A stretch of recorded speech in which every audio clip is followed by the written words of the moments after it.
O futebol movimenta milhões de euros em todo o mundo. É o centro do universo em torno do qual gravitam agentes, dirigentes, marcas, empresas de comunicação social, equipamentos desportivos, infraestruturas, publicidade. Mas houve um tempo antes das transmissões televisivas e dos contratos de exclusividade, dos prémios milionários e dos grandes estádios, quando os jogadores eram profissionais comuns e futebolistas nas horas vagas, que se levantavam mais cedo ou deitavam mais tarde para calçar as botas e treinar. Quando os adeptos acorriam espontaneamente aos campos sem claques organizadas, quando tudo era diferente, exceto a paixão do povo pelo jogo e a importância suprema do golo. Por isso, nesse tempo como hoje, a multidão idolatrava os goleadores, os grandes goleadores, como Julinho.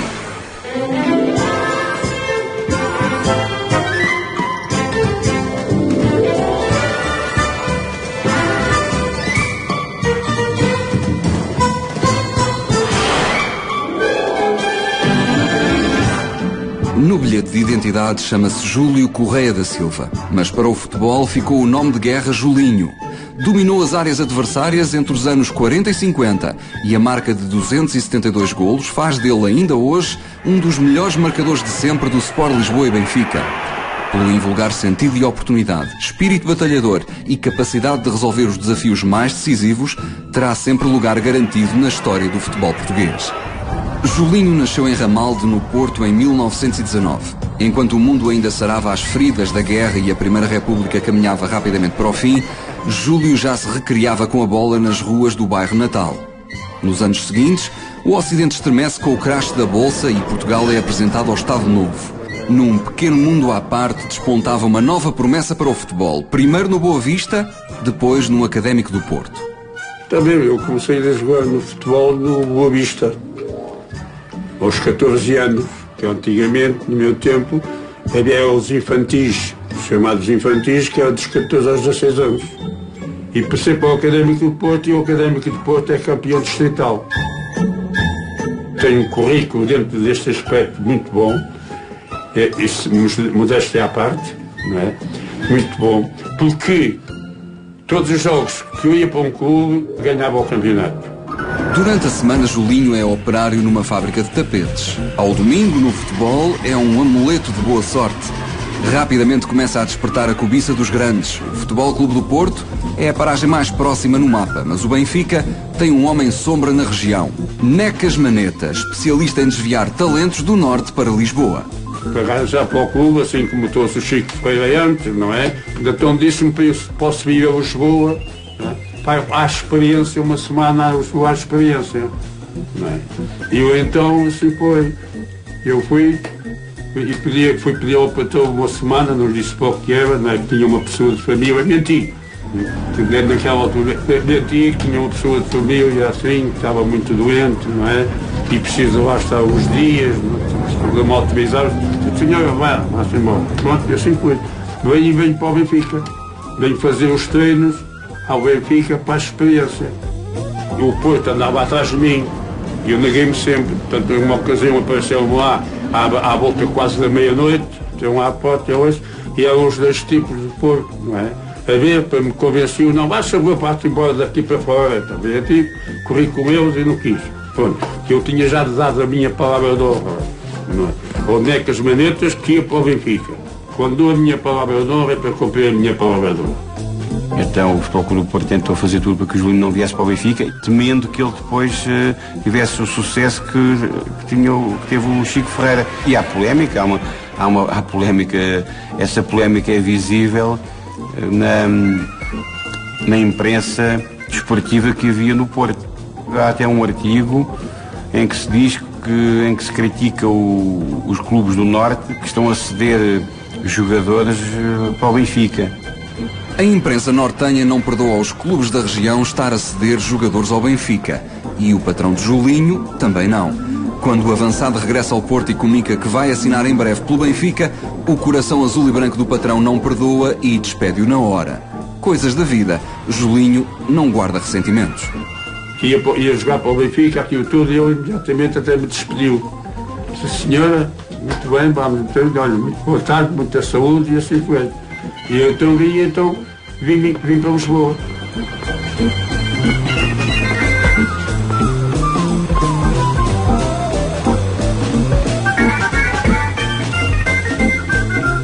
segundo disseram na altura, não é, que foi a transferência mais cara, não é? Até aí, custei 25 contos ao Benfica, na altura, não é? Para vir para o Benfica, não é? E a mim deram-me 10 contos.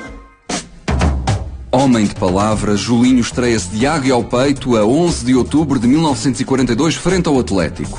No final dos 90 minutos, o marcador assinalava 5-1 para o Benfica e 2 dos golos tinham a assinatura do recém-chegado. Os remates, os golos e os festejos iam repetir-se ao longo da época e à entrada para a última jornada, Julinho caminhava a largos passos para se sagrar melhor marcador do campeonato e o Benfica para conseguir a sua primeira dobradinha. O Benfica tinha que ganhar o jogo, tinha um ponto de vantagem para o Sporting, tinha que ganhar o jogo, era um jogo muito difícil, era tão complicado que o treinador devia ir nesse jogo, sabendo a importância do desafio e do que acontecia por vezes em Coimbra, em que com os paus das bandeiras ou com os guarda-chuvas lesionavam os jogadores na escadaria de acesso ao balneário.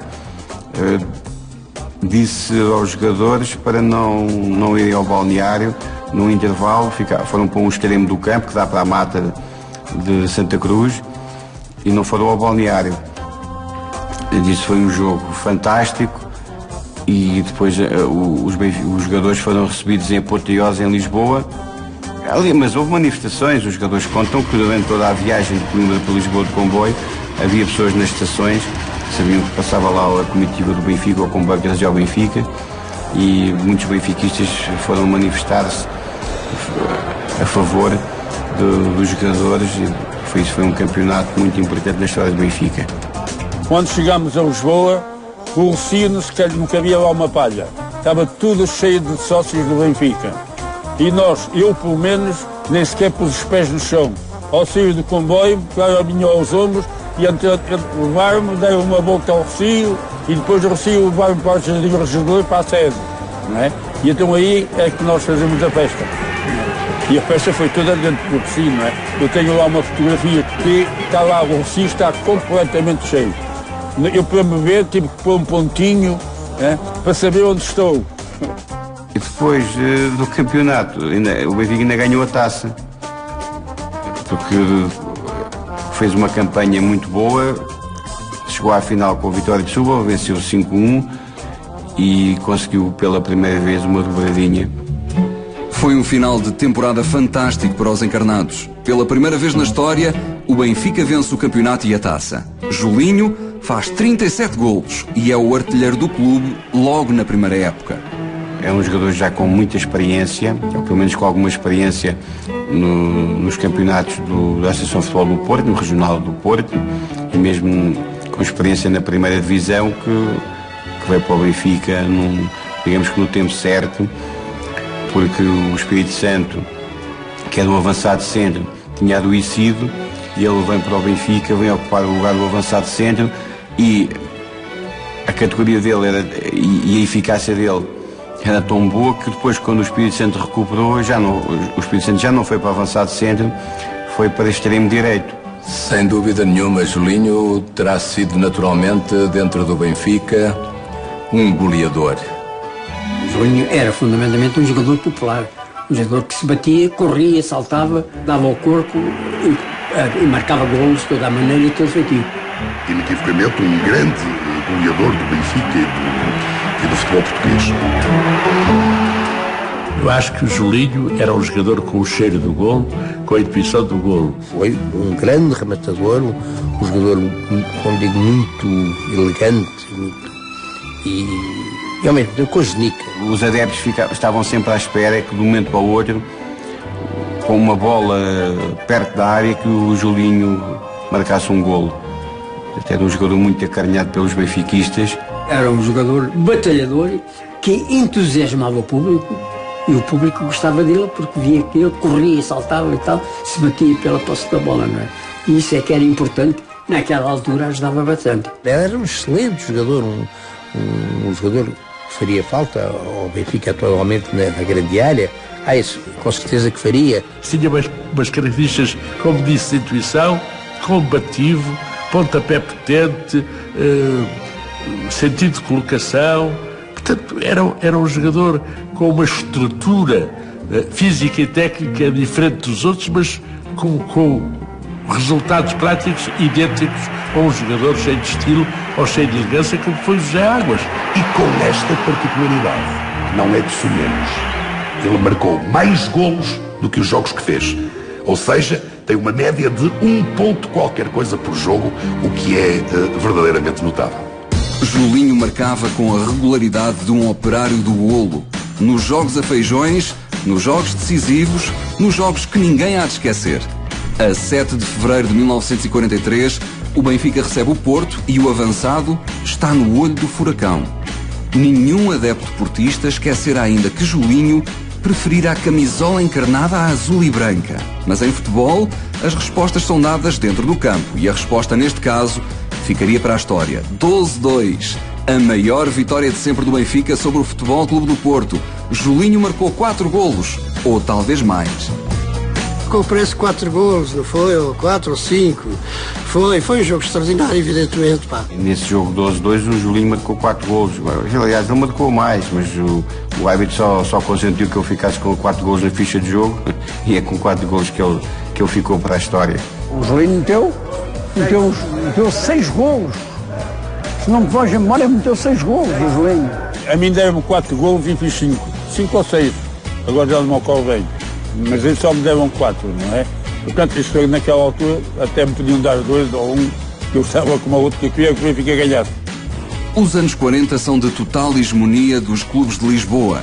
O Benfica conquista 4 títulos, o Sporting 5 e o Belenenses ganha o nome de 4º grande ao vencer o único campeonato da sua história. Em contraste com o estado melancólico do país, aos domingos brilha a exuberância do futebol de ataque. 2 quintetos semeiam o terror nas balizas adversárias. No Sporting, chamam-lhes os 5 violinos. No Benfica, os Diabos Vermelhos. Arsénio, Mário Rui, Rogério Pipi, Espírito Santo e Julinho.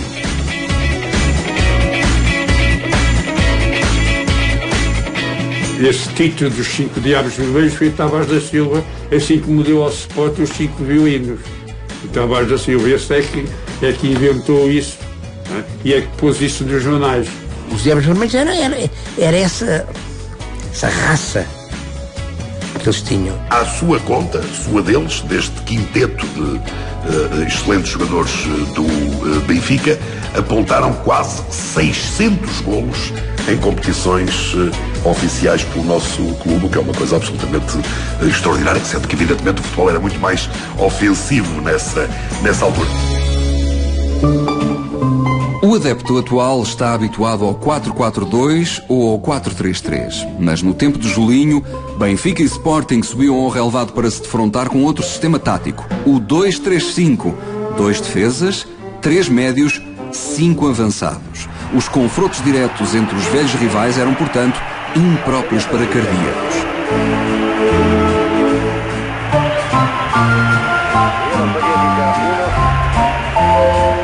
O Benfica era bom. O Benfica era bom e depois, às vezes, arregaçavam as mangas, se acaso tivessem mangas, não é? E então o Benfica, que era o Rosa, Gaspar Pinto e Cerqueira, Moreira, Jacinto e Francisco Ferreira, Espírito Santo, Arsénio, Julinho, Teixeira e Rogério, bem, essa equipe extraordinária de força, mas não tinham o mesmo nível que os 5 violinos. O Sporting era mais forte. Mas as vitórias do Benfica sobre o Sporting eram festejadas de uma forma muito especial, porque realmente eles não eram tão boas. Está bem, mas havia uma alma benfiquista, já havia nessa altura. Posso lhe garantir que eles comiam a relva e com resultados. Não havia nesse tempo claques organizadas. As claques eram espontâneas.